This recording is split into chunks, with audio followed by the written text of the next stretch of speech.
ভাই এটা কোনো কথা, সার্ভিস করতে যায় আমার 10,000 টাকা নেয়। যারা নতুন বাইক কিনেছেন অবশ্যই তারা এই ভিডিওটাতে চোখ রাখবেন। এই ভালো বাইকের দুইটা খারাপ দিক এবং ভালো দিক আপনাদেরকে মাঝে তুলে ধরবো। নতুন যারা বাইক কিনছেন তাদের আসলে মূলত এই ভিডিওটা আপনারা সবাই অনেকে দেখবেন।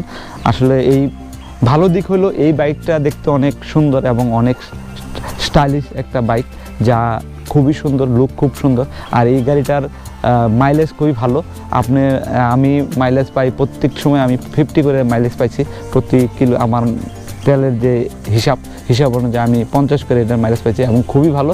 এটা চালাইতে খুবই মজা। আর বিশেষ করে এই বাইকটাতে বসে অনেকটা স্বাচ্ছন্দ্য বোধ করা যায়। R15-এর চেয়ে এটাতে বসে খুবই মজা পাবেন। এবং যারা বাইক লাভার আছে বা যারা বাইক নিয়ে চালায় তারা অনেকেই দেখা যাচ্ছে R15 থেকে বাদ দিয়ে সুজুকিতে আসতেছে, কারণ এই বাইকটা চালাতে খুবই মজা।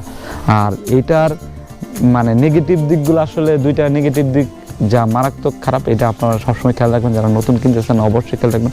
বিশেষ করে মোবাইল যে থাকে যে পার্টিটা, মোবাইল যখন চেঞ্জ করতাম তখন আমি 500 বা 1000-এ এসে মোবাইল চেঞ্জগুলো করছি। করার পরে কি হয়েছে, মোবাইলের যে বাটিটা বা থাকে সেখানে ছিদ্র থাকে আর সুজুকির একটা, যা অনেক সময় আমাদের ইঞ্জিন হিট হয়ে যায়। যারা আমরা মানে সাধারণত আমরা লোকাল যারা যখন আমরা বাইক চালাই তখন হয়তো বা স্যান্ডেল বা পঞ্চ এরকম জাতীয় থাকে, তারা কেউ করে অনেক সময় আমরা চালাই না। সেক্ষেত্রে ইঞ্জিনের তাপটা অনেক সময় আপনার পায়ে বেশি লাগবে। আপনিও বুঝতে পারবেন যে তাপগুলো কেমন লাগতেছে, আসলে অনেক সময় অনেকটা গরম হয়ে যায়। এটার মূল কারণটা হলো মোবাইল আমরা ঠিক টাইমে আমরা চেঞ্জ করতেছি, সব কিছু আমরা মেনটেন করতেছি, আমরা সব কিছু করতেছি, তারপর ইঞ্জিনের গরম কমে না।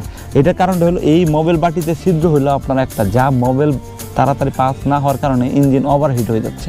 ওভারহিট হওয়ার কারণে আমরা বুঝতে পারতেছি অনেক জোরে রান করতে গেলে বা অনেক দূরে গেলে আমাদের ইঞ্জিন বেশি হিট হয়ে যাচ্ছে, যা হিট হওয়ার কথা না।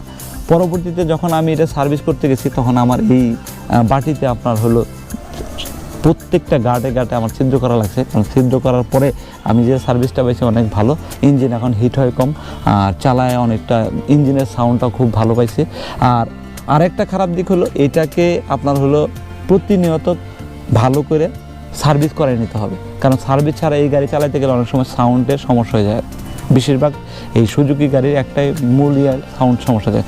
আপনাকে সব সময় এটাকে সার্ভিসে রাখতে হবে। এই গাড়িটা আপনার যে কোনো টোরে বা যে কোনো সময় 1000 কিলো হলে অবশ্যই সার্ভিস সেন্টারে নিয়ে আপনাকে অবশ্যই সার্ভিস করাতে হবে। সার্ভিস না করলে এটা কিন্তু সাউন্ডটা অবশ্যই মানে অন্যরকম হয়ে যাবে। এই জিনিসগুলো আমাদের মাথায় রাখতে হবে। তো আজকে এই পর্যন্তই, আর সেকেন্ড ভিডিওতে আরও বিস্তারিত আপনাদেরকে বলবো এটার সম্বন্ধে। তো আমাদের সাথে থাকবেন, আমাদের চ্যানেলকে সাবস্ক্রাইব করবেন, আরও ভালো ভিডিও পেতে আমাদের সাথে থাকুন। সবাইকে অনেক ধন্যবাদ। আসসালামু আলাইকুম।